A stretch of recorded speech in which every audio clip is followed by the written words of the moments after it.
Hello my friends and welcome back. Today I'm going to share with you my first design team project for the Not Too Shabby shop, and I'm going to be using this super adorable stamp set from Penguin Palace, and this is called Rabbit Cafe.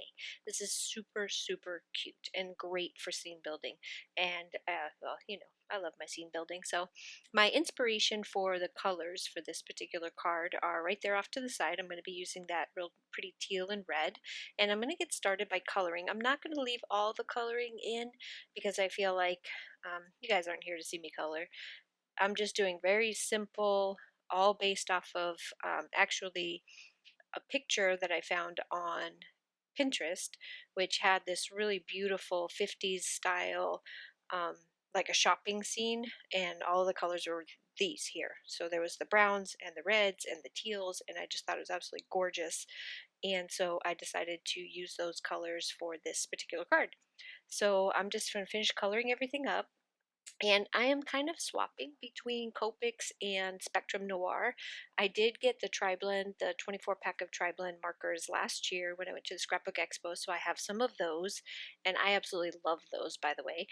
But if you're a Spectrum person and you use the Spectrum Noir regular markers and you haven't tried the Tri-Blends out yet, I want to let you know that they are not the same colors. So if you swatch out your Tri-Blends and you swatch out your regular Spectrum markers, they are not the same at all. The colors, you'll see like a TN2 on your Spectrum Noir and then a TN2 in your Tri-Blends, and they are not the same color. So do not think that you can mix and match those between. They're not the same. So just an FYI, I didn't know if anybody had ever clarified that. So I'm just going to finish up the last of the coloring here. I'm going to work it on my little bunny. And again, I'm following a color pattern, like I said, from Pinterest. And now I'm going to start working on putting together my double slider surprise. And this is a Lawn Fawn die.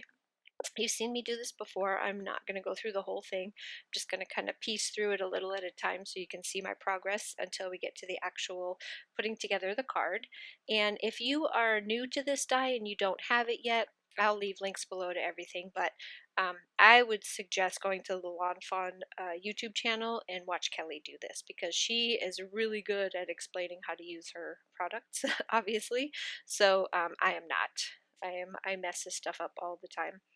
So now my first thing that I messed up is I attached my panels before I decorated them. So I'm already messing things up. So I'm just going to kind of try to piece it together without actually taking the whole thing apart. So I've placed, this is a really light gray, which I cut out using some Elizabeth Craft like wavy border dies. And I'm creating myself like a little, it's almost like a little concrete ground area where I can build my scene.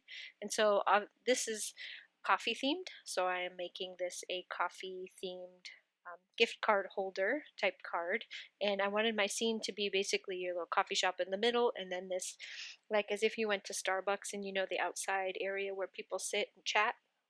So this is basically the outside area on either side of the coffee shop. So I'm going to start by placing down my background stuff. So like I said, I've got my ground, I've got my clouds. These are some little Lawn Fawn clouds that I have in my stash. I'm going to place those down.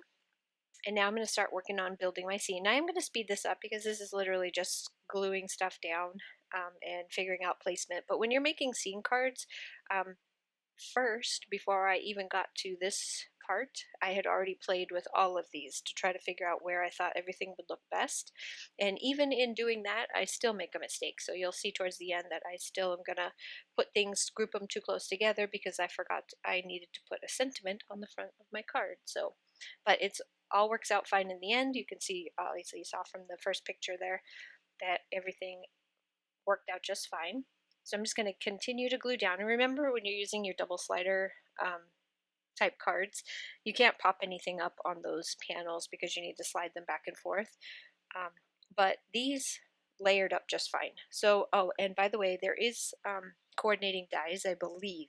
If there are, I will link them, but I used my scan and cut. So I stamped out all of these obviously some of them multiple times, colored them all in, and then ran them through my brother's scan and cut them all out. So I do not have the coordinating dies for this, and if there are dies, like I said, I will link them below the video.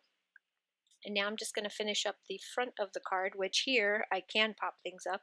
I really, really wanted to use those lampposts, but I could not find a place to put them.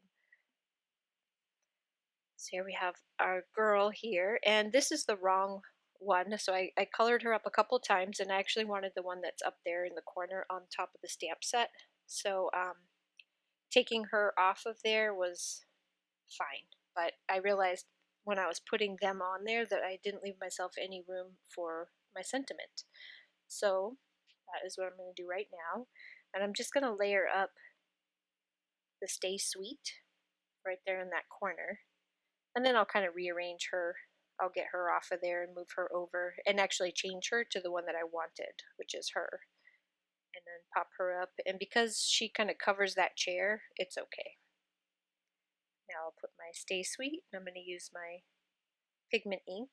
So hopefully I only have to do it once, which I didn't. I ended up having to go over it with a black gel pen, but that's okay. Now I'm going to pop up my plant, and that is going to complete the outside scene. Now we need to make our pull tabs, and then we're going to attach it to our card base. So I've got a red card base to go along with my theme here with the red and blue. Isn't this just like so like 50s colors? I love this color theme. This was very popular at Michael's this year for Christmas as well.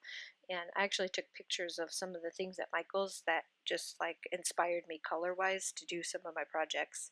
So I've added tabs, and I attached them to the back of the panels instead of like clipping them to the panels because I didn't want them to interfere with my scene, but you can still pull.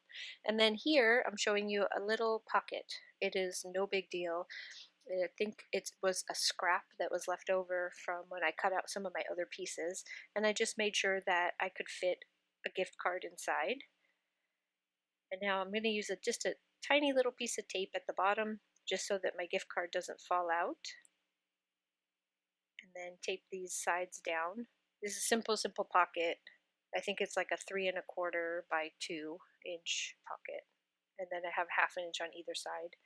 And then when I put my, it would help if I actually attached the tape at the bottom, which I will do now. But as you can see, I don't have an actual coffee card. I was just using a room key card that I found in my purse. And just because they're the same size, and I was just doing it for size.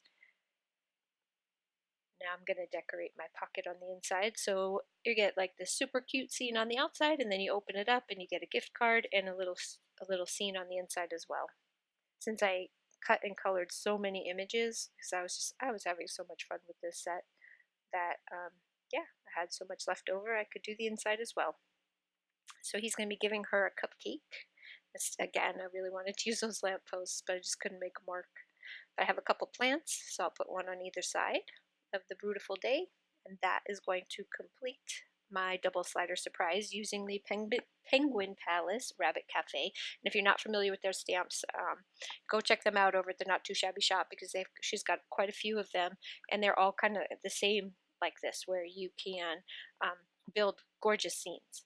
So if you're looking for little stuff like this is a great company to go and check out over at the Not Too Shabby shop. And I will see you again next 2 weeks from now with another video from Not Too Shabby. Anyways, have a great day. I'll see you later. Bye bye.